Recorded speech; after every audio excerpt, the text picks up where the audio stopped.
game with all the strong minions like Kodo, Sunwalker, Sylvanas, and then you have a strong end game with Ysera, Tyrion, and Lay on Hands. So on paper, it looks kind of like an invincible deck. So how does Hunter even win? And you just have to win one more game. I think he feels really confident. And the game has started with Savjz on a coin with his Hunter deck, Amaz, Harvest Golem, and a Mulligan. Oh man, Harvest Golem. By the way, I think having a curve is really important too for the Paladin because most likely you'll see things like Web Spinner and the Haunted Creepers, etc. from your opponent. So Amaz will also have to curve really nicely, which looks like he has Harvest Golem, Sentient Shield Master, and Sludge Belcher. That's a pretty good 3-4-5 turn, probably the best. Savjz picks up a Haunted Creeper, which is really important because his hand with just Explosive Trap, Double Key Command didn't look that good. But if Savjz is going to draw a couple of good cards, he needs to draw into like Animal Companion and some mid-game stuff. Those kill commands can prove to be lethal for Amaz. But on the other hand, if Savjz is forced to use them as removal cards, this will only help Amaz in the mid-game stage. This is something that happens too. If like Savjz draws into Hunter's marks for the next couple of turns and nothing really substantial, then this happens every so often as a Hunter deck too, where you just, it's kind of like not drawing the gadget stand for Miracle Rogue. There's just like nothing for you to do. You just have spells and ways to kind of get synergy of stuff. And your Unleash the Hounds feels really weak, just like your preparations feel really weak. And then sometimes you just lose. This is also right now in danger of what happening because Savjz doesn't have a clear roadmap for the next few turns. Oh yeah, definitely. He needs the buzzard, kind of. Right now, Amaz only has 2 minions, but I feel like playing a third minion is pretty good anyway. So if Savjz is able to pick up that buzzard, he might be able to change his hand because right now it doesn't look that good. No, especially if your opponent's using the Eagle Horn Bow to half remove what you have. I think Amaz should take this as a sign of weakness and continue to press. And Paladin has such a great curve, like Sylvanas and Lotheb to seal the game, Consecration for an inevitable buzzer turn. Savjz needs to pick up something big. He has tracking that gives him the ability to select something nice, and he is halfway through his deck, but the first 4 turns have been pretty weak on Savjz's end. By the way, those golden cards that Amaz is running, they look so good. Animated Sylvanas, animated Lotheb, Consecration. Pretty sick. Is the Acolyte on fire? Acolyte is in pain. That's yeah, something but is he in pain from burning himself? Maybe. Holy Light is... There is a lot of light on that card. So Savjz is tracking right now. We unfortunately can't see the POV, but definitely if there is a buzzard, he would pick one. So I'd say there is none. Leroy, oh my god, this is a lot of burst now. With Leroy, Unleash the Hounds, double command. But he needs something as like a solid foundation. Looks like he's gonna play the explosive trap first and try to see if he can get some extra damage, and then use the explosive trap damage to also kill off the Sludge Belcher. But still, you know, he still has nothing to kind of ground his damage. There's nothing kind of squeezing in. He might have had a hard trouble picking between things like a Houndmaster as well, which would synergize great with what he has, but no buzzard once again. But even so, Lotheb is out to deny the ability to play Unleash. It's pretty important, I think, that right now Amaz doesn't have the Sunwalkers. So like turn 7, he won't be able to play it on. But on the other hand, he has the Holy Light, so it's so tough for the Paladin.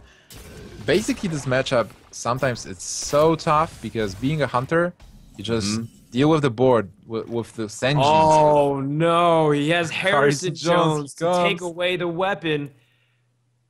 I think if Savjz doesn't pick up something substantial, say he gets like Leok with Animal Companion and he has no way to draw Buzzard, this game is over. There's zero way for him to come back because his hand is so situational and it's not useful. In fact, he doesn't even have Hunter's Mark for like a clear, efficient removal. He picks up Stone Tusk Boar.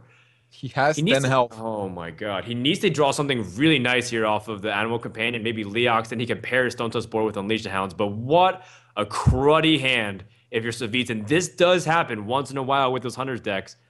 because you just don't draw into a good curve. He's at 10 health. I feel like the Stuntas board is telling him, hey, play me and then double kill command yourself because you're going down with this hand. And Harrison Jones has the most troll smile out of any card that I've seen in Hearthstone yet. He's Well, asking if there a problem with all the weapons that he's stealing. Just Oh, look man. at it. His eyes wide open. The poop eating grin that's ear to ear. It's tough. He is Harrison so Jones smug is right an now. MVP card. It's an MVP card of this tournament. I think this is a sign that of desperation. He's going to go for a full board Unleash the Hounds, but he doesn't even have things like Hunter's Mark to try and go for a good removal, so he can't even go for a full clear. This is so sad. Do you coin the board to actually kill the 2-1 and just leave the 1-1s? Oh my god. Savjz in the hour of frustration mode. This is so like, you do not like the situation whatsoever. Harrison Jones is staring at you. 5 damage right here. Amaz actually should drop Tyrion too, just to kind of continue to push. Like, there's no reason why you shouldn't. I think Amaz should actually drop Tyrion because all those games, he's just not doing it. He's just keeping that Tyrion for the last moment. So this is the moment. Yep, and I think Savjz, like, you see the Tyrion. There's no way for you to come back. He draws Freezing Trap, which could stall Double the inevitable. freezing trap. He's using kill commands. So I guess Freezing Trap is a go. Do you attack with the dog? Well, he's got 12 turns of hero power if he can last that long. That one brave watchdog just staying there. This is a scenario where I think hero powering or using Acolyte's fine, just to kind of bait out the Freezing Trap. You know it's Freezing Trap because he removed the Harrison Jones, and there's no chance for it to be explosive unless it's a great bluff by Savjz. Animal Companion, but I feel like it's a little inconsequential. Huffer can't do anything to Divine Shield. He has to use a Stone Toss board in order to chew through. You can still use the Stone Toss board to actually kill the 4-5. This And does then not maybe feel kill good command the whatsoever. Acolyte and play another Freezing Trap. Oh wait, one Freezing Trap is still there. Okay. So he is defending. Like, I have to give it back to Savjz. Like, he is surviving this game. No, he's not gonna even try to delay it. Freezing Trap did not go down. Oh, it is still. There is one Freezing I Trap. couldn't see it. I thought he triggered it, and I didn't see it at the top of the hero power, so makes sense. Do you attack with Tyrion? He needs Buzzard right here. He doesn't get it. He still has no Buzzard. Just throwing the cards on the He board. can't do anything. He knows this is game over. Savjz gets a Leok as another mockery. And you know what? Tyrion ends the game with probably his Divine Shield, something you don't see every day. So for our Finnish viewers, Torilla Tavatan, Savjz is going down. And Amaz goes to the grand finals 4-1, 3 wins with the Paladin deck. And what a surprise Uther has been for the VGVN Naxxramas release tournament. Your finals is Reels versus Amaz. It will be a best of 7. And you know what? I think